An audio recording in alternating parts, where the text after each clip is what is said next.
नमस्कार. आज आपण बोलणार आहोत गणेश जयंती या विषयाबद्दल. यामध्ये आपण गणेश जयंतीची कथा, त्याची वास्तविकता आणि ती कशी साजरी केली जाते, त्याचबरोबर गणेश जयंती आणि गणेश चतुर्थी यातला जो सगळ्यांमधला गोंधळ आहे याविषयी बोलणार आहोत. गणेश जयंती म्हणजेच आपल्या सर्वांच्या आवडत्या बाप्पाचा वाढदिवस. गणेशाचा वाढदिवस याबद्दल काय बोलायचं.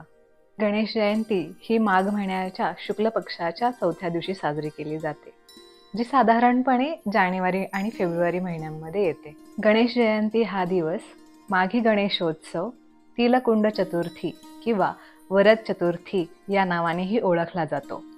गणेश जयंती आपल्या छोट्या गणूचा वाढदिवस. याची एक कथा जाणून घेऊयात.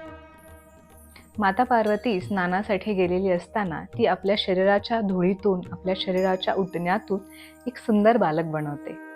तोच म्हणजे आपला गणपती बाप्पा. या गणपती बाप्पाला ती एक आज्ञा देते की माझ्या आज्ञेशिवाय कोणालाही आत येऊ देऊ नको. थोड्या वेळाने भगवान शंकर येतात.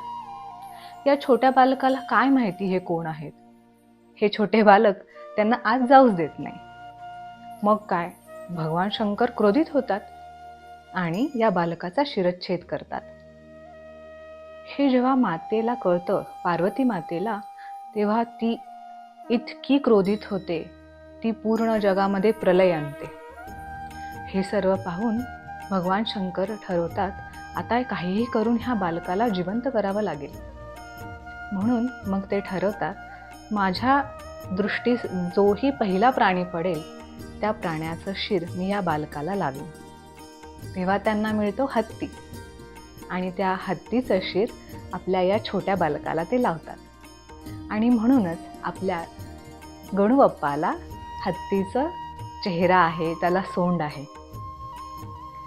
यानंतर भगवान शंकर असेही बोलतात की हा सगळ्या विघ्नांचा हर्ता असेल, सगळ्या विघ्नांचा नाश करेल आणि कोणीही कोणतीही गोष्ट चालू करेल तर सर्वात आधी याचे नाव घेतील. अशी आहे आपल्या बालगणेशाची, आपल्या श्री गणेशाची जन्माची कथा. आता जाणून घेऊयात गणेश जयंती आणि गणेश चतुर्थी या दोन्हीमधला फरक तरी काय. गणेश जयंती आणि गणेश चतुर्थी हे जरी श्री गणेशाच्या जन्माच्या रिलेटेड असतील तरी गणेश जयंती ही माघ शुक्ल चतुर्थीला साजरी केली जाते आणि गणेश चतुर्थी ही भाद्रपद शुक्ल पक्षात साजरी केली जाते.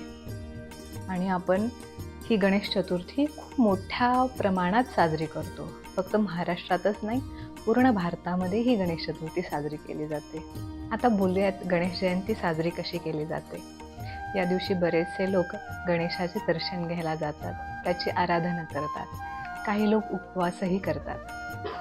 हा व्हिडिओ बनवण्यामागचं माझं कारण, मी यूट्यूब चॅनेल चालू करत आहे आणि या चॅनेलवरती आपण महाराष्ट्राची संस्कृती, महाराष्ट्रातील सण आणि मराठी भाषा याविषयी बरेच काही टॉपिक्स येणार आहोत.